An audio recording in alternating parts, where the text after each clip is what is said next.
জামাতের মধ্যেও মুক্তিযোদ্ধা আছে, যুদ্ধাপরাধী না হলে নির্বাচনে সমর্থন দেবে বিএনপি। মন্তব্য নেতাদের। দলটির কাছে মুক্তিযুদ্ধের ব্যাখ্যা ভিন্ন, বলছে আওয়ামী লীগ। কোন যুদ্ধ অপরাধীকে আমরা কোনো প্রতীক দেব না। জামাতের মধ্যে মুক্তিযোদ্ধাও আছে। বিএনপির দৃষ্টিতে তারা সবাই মুক্তিযোদ্ধা। জামাত ছাড়া ঐক্যফ্রন্ট নেতাদের জামায়াত বিরোধিতা জনগণের সঙ্গে প্রতারণা। সব মিলে যেটা হয় যে ঐক্যফ্রন্টের মাঝেই বিএনপিও আছে, জামাতও আছে। দেখছিলেন প্রধান শিরোনাম। রাতের সময় সঙ্গে আছি সাজিদ রাজু এবং আমি সজল মিত্র রিচার্ড। এবার অন্যান্য শীর্ষ সংবাদ।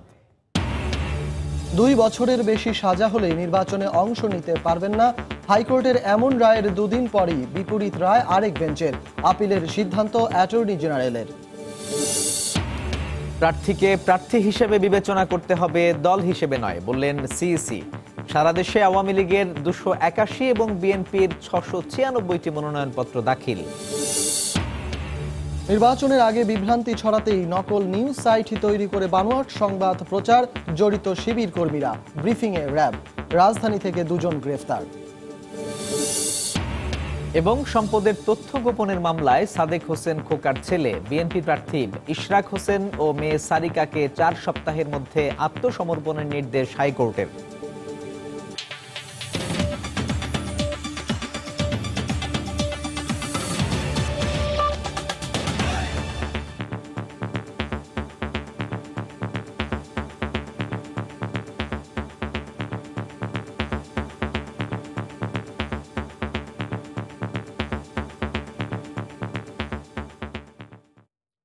জামায়াতের মধ্যে মুক্তিযোদ্ধাও আছে, যুদ্ধাপরাধী না হলে তাদের সমর্থন দেয়া হবে বলে মন্তব্য করেছেন বিএনপির স্থায়ী কমিটির সদস্য ও নির্বাচন পরিচালনা কমিটির প্রধান নজরুল ইসলাম খান। সকালে রাজধানীর নয়াপল্টনে দলের কেন্দ্রীয় কার্যালয়ে ব্রিফিংয়ে তিনি একথা বলেন। এদিকে ধানমন্ডিতে আওয়ামী লীগ সভাপতির কার্যালয়ে ইইউ প্রতিনিধি দলের সঙ্গে বৈঠক শেষে ব্রিফিংয়ে আওয়ামী লীগের সাধারণ সম্পাদক ওবায়দুল কাদের বলেন, বিএনপির কাছে মুক্তিযুদ্ধের ব্যাখ্যা ভিন্ন। দলটির বিরুদ্ধে জঙ্গি সংশ্লিষ্টতার অভিযোগ করেন তিনি। রাজধানীর নয়াপল্টনে বিএনপির কেন্দ্রীয় কার্যালয়ে বৃহস্পতিবার বেলা 11:30টার দিকে নির্বাচনের পরিবেশ পরিস্থিতি নিয়ে সংবাদ সম্মেলন করেন দলের স্থায়ী কমিটির সদস্য ও নির্বাচন পরিচালনা কমিটির প্রধান নজরুল ইসলাম খান। এ সময় ধানের শীষের প্রার্থী হিসেবে জামায়াতের নেতাদের মনোনয়ন দেওয়ার বিষয়টি নিয়ে সাংবাদিকদের প্রশ্নের জবাবে তিনি বলেন, যুদ্ধাপরাধী না হলে কাউকে মনোনয়ন দিতে সমস্যা নেই বিএনপির। কোনো যুদ্ধ অপরাধীকে আমরা কোনো প্রতীক দেব না। যুদ্ধ অপরাধীকে দেব না। কেউ যুদ্ধ অপরাধ না করে থাকলে তাকে দিতে অসুবিধা কি? জামাতের মধ্যে মুক্তিযোদ্ধাও আছে।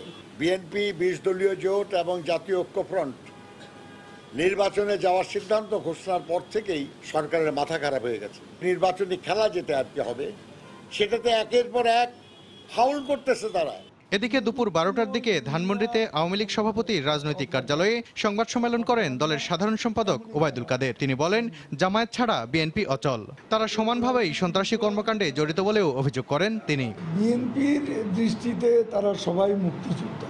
তাদের মুক্তিযুদ্ধের ঘোষক হচ্ছে জিয়াউর রহমান, কাজে তাদের মুক্তিযুদ্ধের ব্যাখ্যা হবে ভিন্ন। জামাত ছাড়া বিএনপি অচল, তারা একসঙ্গেই কাজ করছে, একসঙ্গেই সন্ত্রাস করছে, একসঙ্গেই সাম্প্রদায়িক রাজনীতি করছে। সাম্প্রদায়িকতার বড় নাম্বার 1 পৃষ্ঠপোষকই হচ্ছে বিএনপি। এর আগে ইউরোপীয় ইউনিয়নের প্রতিনিধি দলের সাথে একাদশ জাতীয় সংসদ নির্বাচনের পরিবেশ নিয়ে প্রায় 1 ঘন্টা বৈঠক করেন আওয়ামী লীগের সাধারণ সম্পাদক। বৈঠক শেষে তিনি জানান, নির্বাচনী পরিবেশ ভালো থাকায় পর্যবেক্ষক না পাঠানোর সিদ্ধান্ত নিয়েছে ইউরোপীয় ইউনিয়ন। সালাউদ্দিন সুমন, সময় সংবাদ, ঢাকা। যারা জামাতে ইসলামীকে মুক্তিযুদ্ধের দল বলছে, তারা কখনোই দেশে সুস্থ ধারার রাজনীতি চায় না বলে মন্তব্য করেছেন খাদ্যমন্ত্রী অ্যাডভোকেট কামরুল ইসলাম। সন্ধ্যায় রাজধানীর ডিপ্লোমা ইঞ্জিনিয়ার্স ইনস্টিটিউটে প্রকৌশলীদের আয়োজনে এক আলোচনা সভায় একথা বলেন তিনি। অনুষ্ঠানে সমাজ কল্যাণমন্ত্রী রাশেদ খান মেনন বলেন, নির্বাচনের সময় ও পরবর্তীতে দেশে অস্থিতিশীল পরিস্থিতি সৃষ্টির চেষ্টা করছে বিএনপি।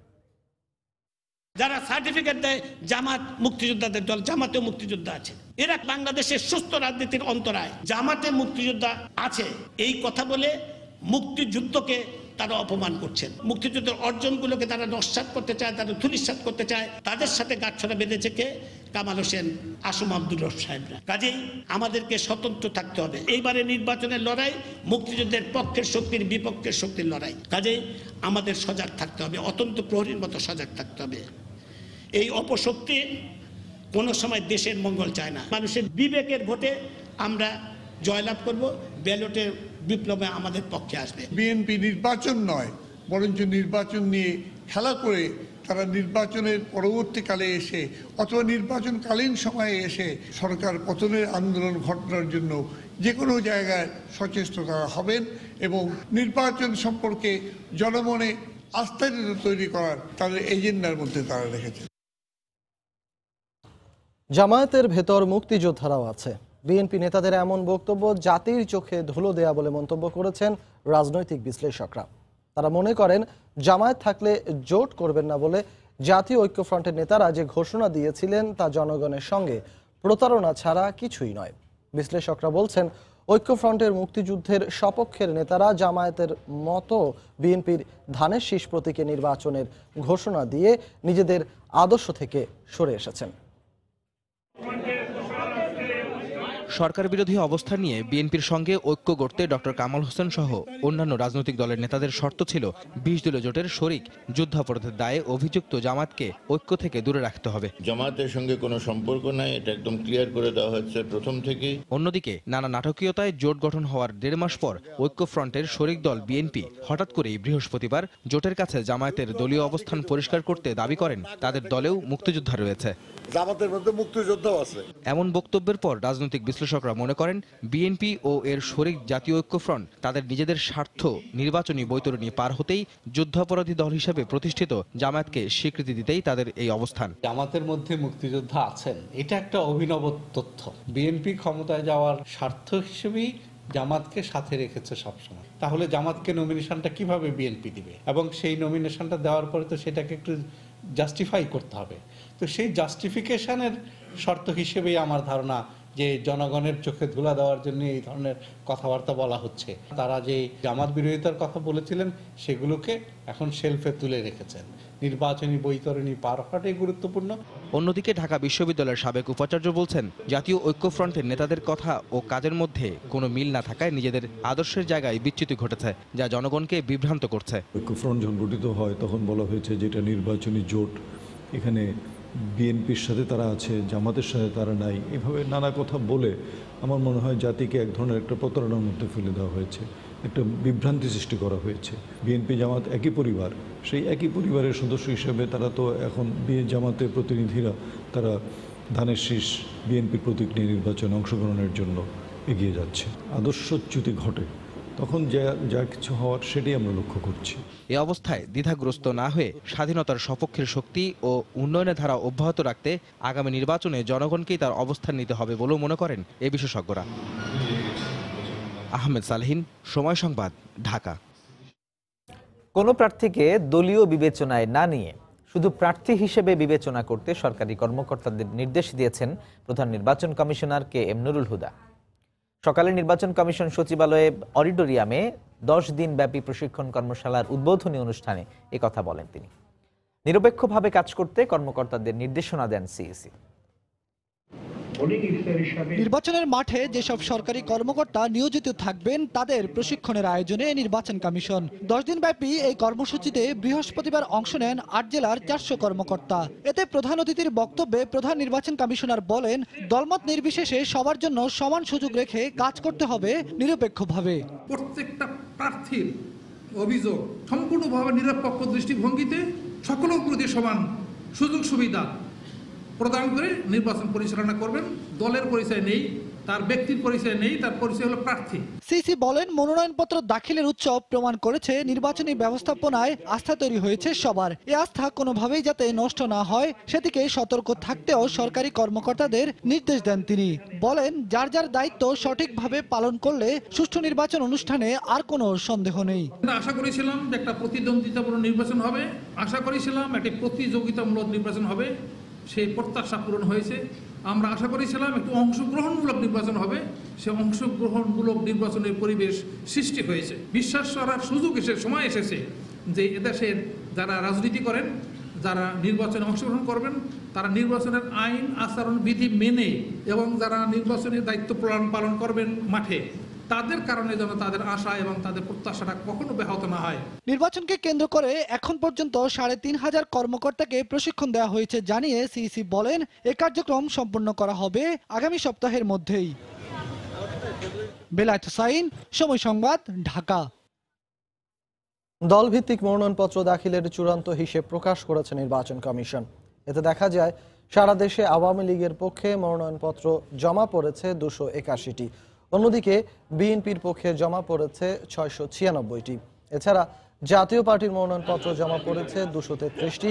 স্বতন্ত্র প্রার্থী তার জন্য মনোনয়নপত্র জমা দিয়েছেন 498 জন। অন্যান্য রাজনৈতিক দলের পক্ষে জমা পড়েছে 1357টি। সব মিলিয়ে নিবন্ধিত রাজনৈতিক দলগুলোর প্রতীকে জমা হয়েছে 2566টি মনোনয়নপত্র। নির্বাচন কমিশনের দেয়া তথ্যানুযায়ী সারা দেশের 300 সংসদীয় আসনে সর্বমোট মনোনয়নপত্র দাখিল হয়েছে 3065টি। জাতীয় সংসদ নির্বাচন সামনে রেখে ইশতেহার প্রণয়নের কাজ করছে রাজনৈতিক দলগুলো। ভোটারদের প্রত্যাশা, এই ইশতেহারে উঠে আসবে তাদের দাবি দেওয়া। আজ থাকছে কুষ্টিয়ার সাধারণ মানুষের প্রত্যাশার কথা।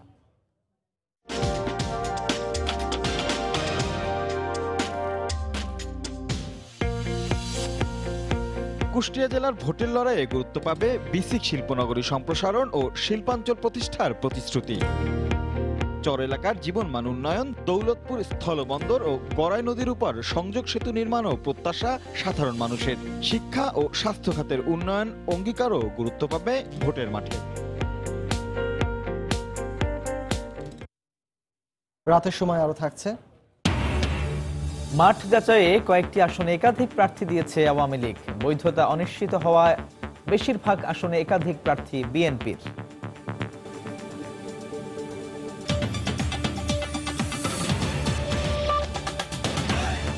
দণ্ডিত ব্যক্তিদের নির্বাচনে অংশগ্রহণ নিয়ে ভিন্ন ভিন্ন মত দিয়েছেন হাইকোর্টের আলাদা দুটি বেঞ্চ। 2 বছরের বেশি দণ্ড হলেই নির্বাচনে অযোগ্য হবে। মঙ্গলবার হাইকোর্টের একটি দ্বৈত বেঞ্চের আদেশ দিলেও আজ হাইকোর্টের একক বেঞ্চ আদেশ দেন দণ্ড স্থগিত বা আপিল বিচারাধীন থাকলেই তিনি নির্বাচনের যোগ্য বলে বিবেচিত হবেন। এ মতকে সাংঘর্ষিক উল্লেখ করে আদেশের বিরুদ্ধে আপিল করার কথা জানিয়েছেন অ্যাটর্নি জেনারেল।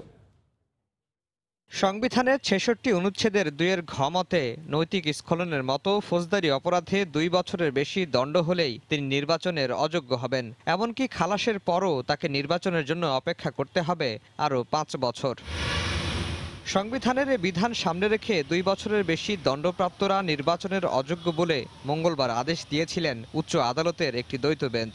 দণ্ড বা সাজা স্থগিতের কোনো বিধান নেই উল্লেখ করে আপিল বিচারাধীন দেখিয়েও নির্বাচনে অংশ নেওয়ার সুযোগ নেই বলেও মত দেন আদালত। হাইকোর্টের এই আদেশ বহাল থাকে আপিল বিভাগেও। দণ্ড স্থগিত চেয়ে বিএনপির এক মনোনীত প্রার্থীর আবেদনে বৃহস্পতিবার ভিন্ন মত দিয়েছেন উচ্চ আদালতের একটি একক বেঞ্চ। দণ্ড স্থগিত করে আদালত বলেছেন, দণ্ডের বিরুদ্ধে আপিল বিচারাধীন থাকলেই তিনি নির্বাচনের যোগ্য বলে বিবেচিত হবেন।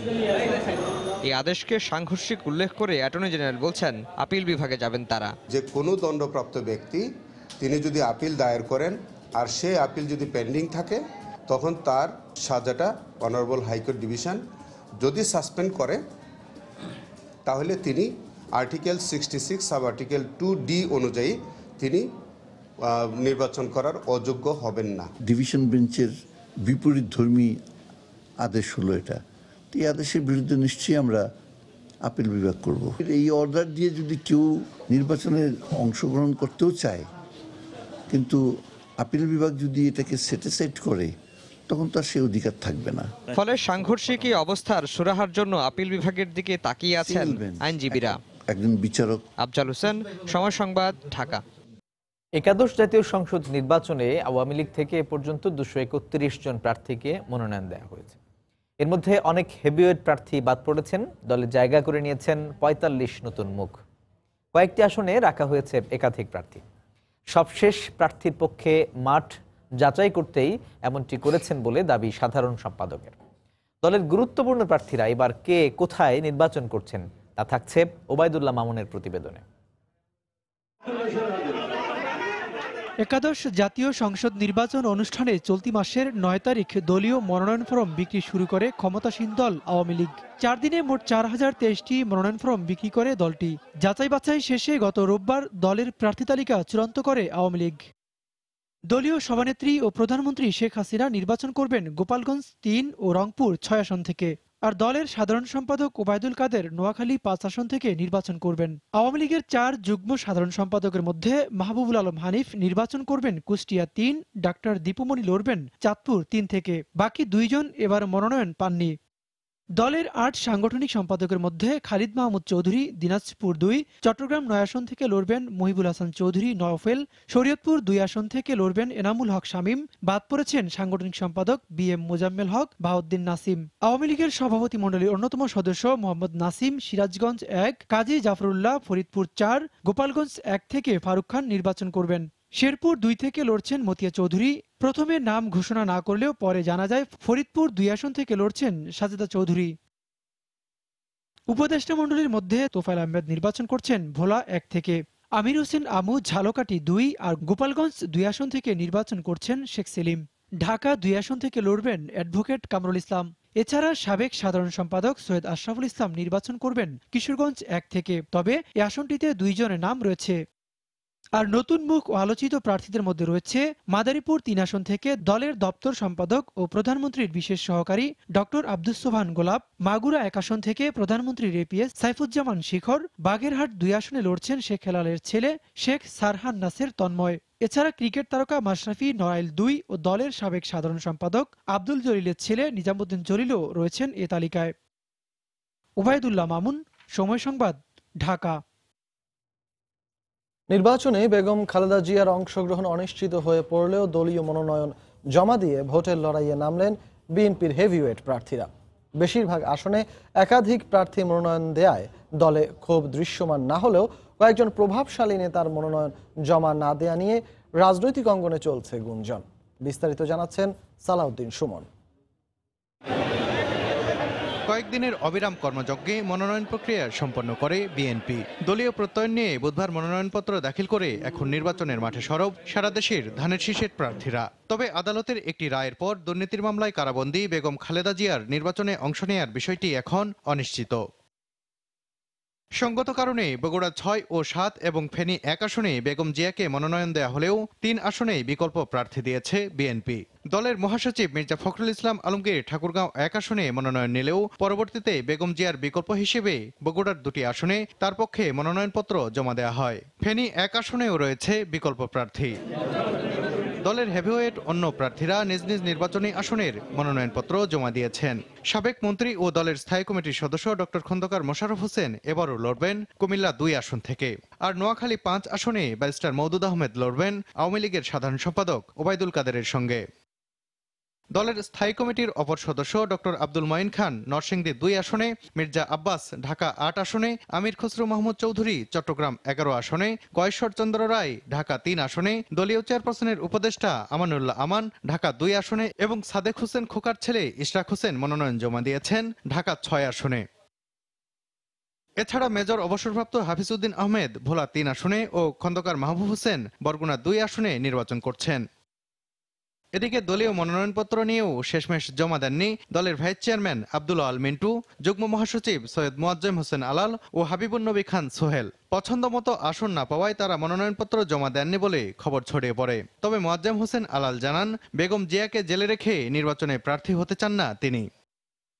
এদিকে দলীয় সভা সেমিনার ও আন্দোলন কর্মসূচিতে সরব উপস্থিতি থাকলেও এই নির্বাচনে মনোনয়নপত্রই সংগ্রহ করেননি দলের স্থায়ী কমিটির সদস্য নজরুল ইসলাম খান ও সিনিয়র যুগ্ম মহাসচিব রুহুল কবির রিজভী। সালাউদ্দিন সুমন, সময় সংবাদ, ঢাকা। ইউরোপীয় ইউনিয়নের প্রতিনিধি দলের সঙ্গে বৈঠক করেছেন বিএনপি নেতারা। বিকেল 5টায় রাজধানীর গুলশানে বিএনপি চেয়ারপারসনের কার্যালয়ে বৈঠকটি শুরু হয়।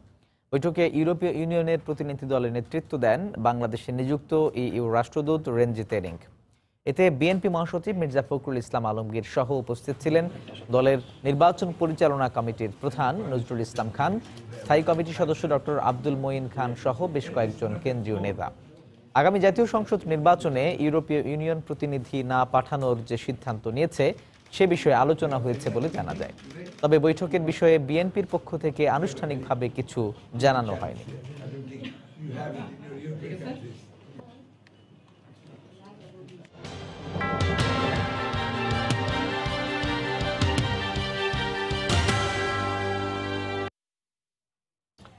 আসন্ন জাতীয় সংসদ নির্বাচনে তরুণ প্রজন্মকে মুক্তিযুদ্ধের পক্ষের শক্তিকে সমর্থন দেওয়ার আহ্বান জানিয়েছে সম্প্রতি বাংলাদেশ নামের একটি সামাজিক সংগঠন।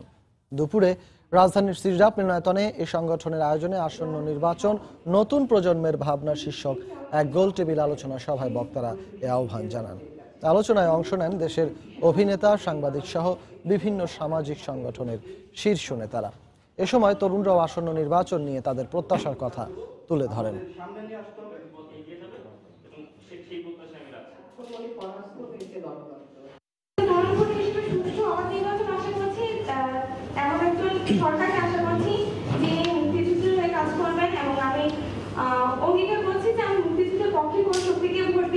তরুণরা সবসময় উন্নয়নের পক্ষে।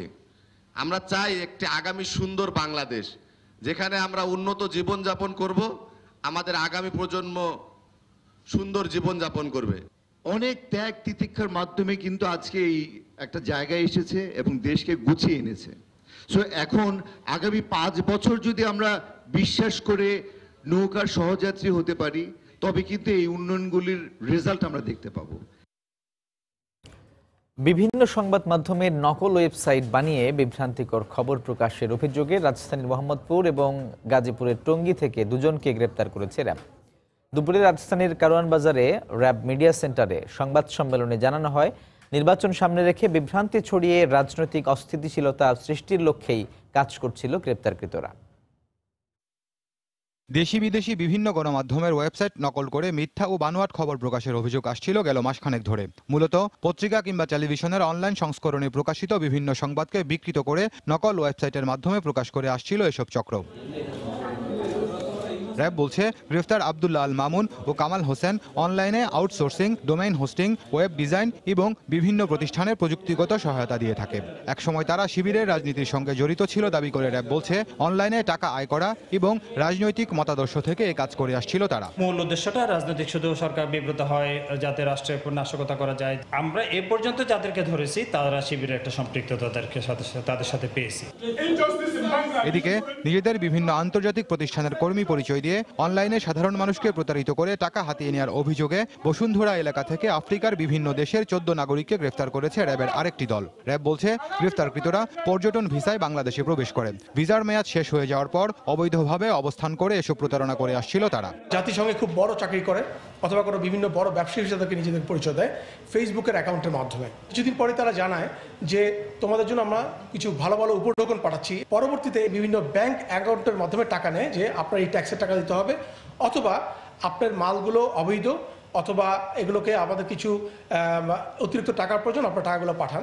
তখন তারা বিভিন্ন খাতে তাদেরকে টাকা নেয়। এই চক্রটির সঙ্গে বাংলাদেশি কয়েকজন নাগরিক জড়িত বলেও জানায় র্যাব। তাদের গ্রেফতারে অভিযান চলছে। খান মোহাম্মদ রুমেল, সময় সংবাদ, ঢাকা। সম্পদের তথ্য বিবরণী দাখিল না করার মামলায় ঢাকার সাবেক মেয়র সাদেক হোসেন খোকার ছেলে ইশাক হোসেন ও মেয়ে শারিকা হোসেনকে 4 সপ্তাহের মধ্যে আদালতে আত্মসমর্পণের নির্দেশ দিয়েছেন হাইকোর্ট। তাদের আগাম জামিনের আবেদন নিষ্পত্তি করে বিচারপতি মোহাম্মদ নজরুল ইসলাম তালুকদার ও বিচারপতি KM হাফিজুল আলমের হাইকোর্ট বেঞ্চ এ আদেশ দেন। ইশাক একাদশ জাতীয় সংসদ নির্বাচনে ঢাকা 6 আসনে বিএনপির মনোনীত প্রার্থী। সম্পদের তথ্য বিবরণী চেয়ে দুর্নীতি দমন কমিশন 2008 সালের 1 সেপ্টেম্বর ইশাক ও শারিকাকে আলাদা নোটিশ দেয়, কিন্তু তারা সম্পদের তথ্য বিবরণী না দেয়ায় 2010 সালের 29 ও 30 আগস্ট রমনা থানায় 2টি মামলা করে দুদক। এর 8 বছর পর হাইকোর্টে আগাম জামিনের আবেদন করেন খোকার ছেলে ও মেয়ে। এফআইআর হওয়ার 8 বছর পরে এসে আগাম জামিন চাওয়ার বিধান নাই, এবং দুপক্ষ শুনে মহামান্য হাইকোর্ট ডিভিশন সাদেক হোসেন খোকার ছেলে এবং মেয়েকে আগামী 4 সপ্তাহের মধ্যে ঢাকার মুখ্য মহানগর হাকিম আদালতে আত্মসমর্পণের নির্দেশ দিয়েছেন। এবং যদি ওনারা 4 সপ্তাহের মধ্যে আত্মসমর্পণ করে আইন অনুযায়ী যদি ওনারা কোনো জামিনের দরখাস্ত দিয়ে থাকে সেটা নিষ্পত্তি করার জন্য বলেছেন। রাষ্ট্রপতি মোহাম্মদ আব্দুল হামিদের কাছে পরিচয়পত্র পেশ করেছেন বাংলাদেশে নবনিযুক্ত মার্কিন রাষ্ট্রদূত আর্ল রবার্ট মিলার। বিকেলে বঙ্গভবনে গিয়ে তিনি এই পরিচয়পত্র পেশ করেন। রাষ্ট্রপতি নবনিযুক্ত মার্কিন রাষ্ট্রদূতকে স্বাগত জানিয়ে বলেন, যুক্তরাষ্ট্র বাংলাদেশের গুরুত্বপূর্ণ উন্নয়ন অংশীদার। তিনি দ্বিপক্ষীয় বাণিজ্য ও বিনিয়োগ সম্প্রসারণের আহ্বান জানান। রাষ্ট্রদূত আর্ল রবার্ট মিলার দায়িত্ব পালনে সার্বিক সহযোগিতা কামনা করেন। মার্কিন প্রেসিডেন্ট ডোনাল্ড ট্রাম্প গত জুলাই মাসে মিলারকে ওই পদের জন্য মনোনীত করেন। গত 11 অক্টোবর সিনেট তার নিয়োগ অনুমোদন করে।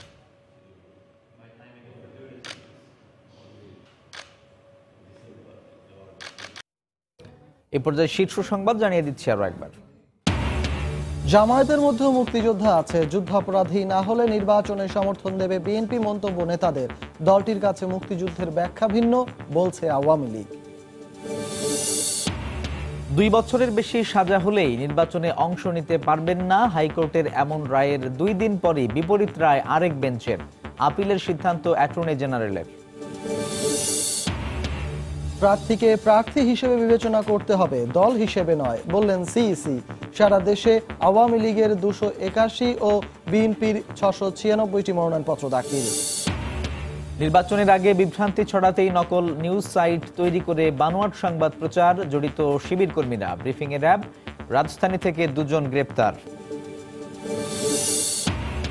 এবং সম্পদের তথ্য গোপনের মামলায় সাদেক হোসেন খোকার ছেলে বিএনপি প্রার্থী ইশাক হোসেন ও মেয়ে সারিকাকে 4 সপ্তাহের মধ্যে আত্মসমর্পণের নির্দেশ হাইকোর্টের।